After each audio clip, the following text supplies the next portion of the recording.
Olá, seja bem-vindo a mais um vídeo do canal. Hoje eu vou mostrar para você por que zero fatorial é igual a 1. Então vou começar lembrando do que é o fatorial do número n. É o produto de todos os números naturais entre 1 e n.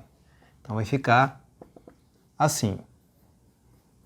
Aqui n é um número natural e se considera conjuntos naturais, sendo esse conjunto aqui, 1, 2, 3, etc.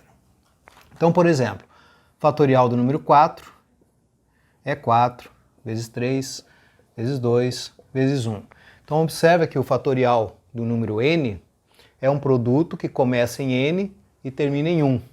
Então, por exemplo, o fatorial de 1 é um produto que começa em 1 e termina em 1.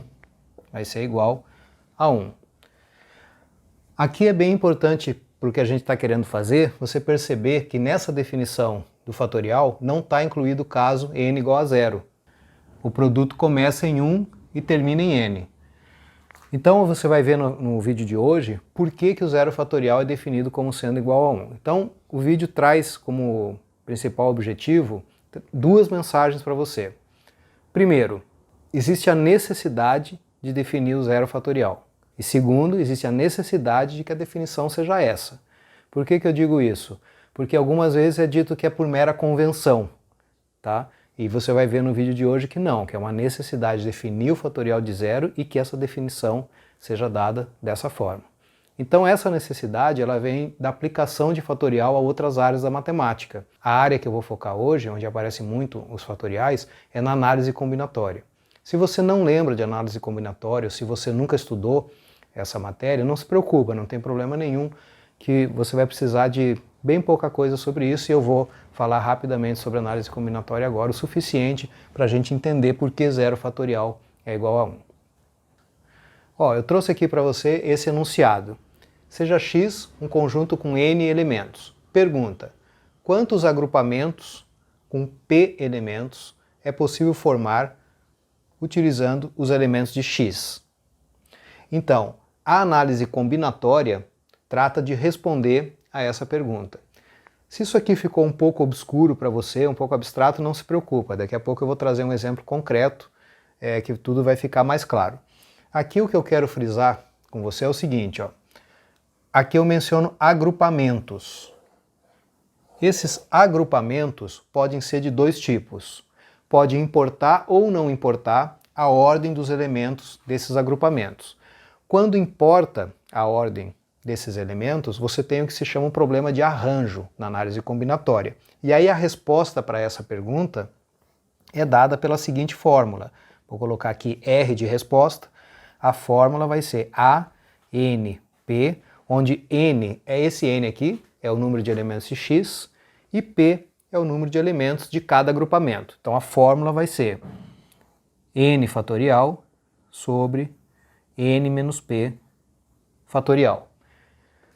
Caso não importe a ordem dos elementos desses agrupamentos, então você vai ter um problema de combinação. E aí, nesse caso, a resposta a essa pergunta vai ser dada pela fórmula CNP é igual a N fatorial sobre P fatorial vezes N menos P fatorial. O que eu quero que você perceba aqui é a importância do conceito de fatorial na análise combinatória. Como o fatorial joga um papel importante para dar a resposta para essa pergunta, tá bom? Então agora eu vou mostrar para você um exemplo concreto dessa situação, a partir do qual você vai entender por que zero fatorial precisa ser definido e por que precisa ser definido como sendo igual a 1. Trouxe para você esse problema aqui, ó. Quantos anagramas de 5 letras é possível formar com as letras A, B, C, D e E? Então o anagrama é uma sequência de letras, eu quero essas sequências com 5 letras. Então um exemplo seria B, A, E, D, C. Esse é um dos anagramas. Outro, D, B, C, A, E. Então observe aqui que a ordem dos elementos desses anagramas faz toda a diferença. Mudando a ordem, muda o anagrama. Então aqui eu estou com um problema de arranjo. A resposta para essa pergunta, então, vai vir a partir da fórmula ANP, que é N fatorial, sobre N menos P fatorial. Então, para resolver esse problema, eu só tenho que reconhecer aqui quem são n e p. Então, n é o número de letras totais que eu tenho disponíveis. Então, aqui são 5 letras, n igual a 5. E p é o número de elementos de cada agrupamento. Aqui os agrupamentos são os anagramas. Cada anagrama vai ter 5 letras também. Então, eu vou usar essa fórmula para resolver esse problema. E aqui, por um momento, a gente vai imaginar que não temos a definição de zero fatorial. A definição de fatorial aqui, vamos imaginar que está definida só para n natural, n a partir de 1. Vamos tentar, então, resolver esse problema aqui. Então, aqui nesse caso do exercício, vai ficar a resposta, usando a fórmula, da seguinte forma. A, 5, 5. Vai ser n fatorial, o n é 5. 5 fatorial, sobre n menos p fatorial, 5 menos 5 fatorial, ou seja, 0 fatorial. Agora, então, como eu não tenho a definição de 0 fatorial, eu não tenho a resposta para esse problema a partir dessa fórmula. Mas eu quero que essa fórmula seja boa, ou seja, eu quero que essa fórmula dê conta de resolver esse problema aqui. Eu quero que ela consiga resolver esse problema aqui, problemas desse tipo aqui, independentemente do número de letras que vai ter cada anagrama. Eu posso pedir com 4 letras, com 3, com 2, com 5 também. Então eu quero que a fórmula dê a resposta em todos os casos. Por isso é necessário definir zero fatorial, porque quando o número de anagramas é 5, eu preciso saber quanto é zero fatorial para obter a resposta a partir da fórmula. Então vamos imaginar que eu ainda não tenho a definição de zero fatorial, já sei que ela é necessária. Vamos ver então quanto que tem que valer o zero fatorial para obter a resposta para esse problema. Como a fórmula ainda não me dá a resposta, o que eu vou fazer? Eu vou resolver esse problema sem usar a fórmula, vou só pensar um pouquinho. Então olha só, a resposta também vai ser dada pelo seguinte, ó. Cada anagrama tem 5 letras. Quantas possibilidades eu tenho para botar aqui na primeira posição? Bom, eu tenho todas as 5 letras disponíveis. Então, na primeira posição eu vou ter 5 possibilidades. Digamos que eu botei uma letra aqui, por exemplo, a B. Quantas possibilidades sobram para botar aqui na segunda posição? 1, 2, 3, 4. Digamos que eu tenha colocado aqui D. Quantas sobraram para botar na terceira posição? 1, 2, 3. Digamos que eu botei o A. Quantas sobrou para botar aqui na última posição? 2 letras, C e o E. Tenho 2 possibilidades. E por fim, digamos que eu botei o C. Quantas possibilidades aqui restam para a última posição? Somente uma, só o E. Então, pelo princípio multiplicativo, que é um conceito da análise combinatória também, a resposta é 5 vezes 4, vezes 3, vezes 2, vezes 1. Mas isso aqui é exatamente 5 fatorial. Tá? Então eu já sei que a resposta desse problema é 5 fatorial.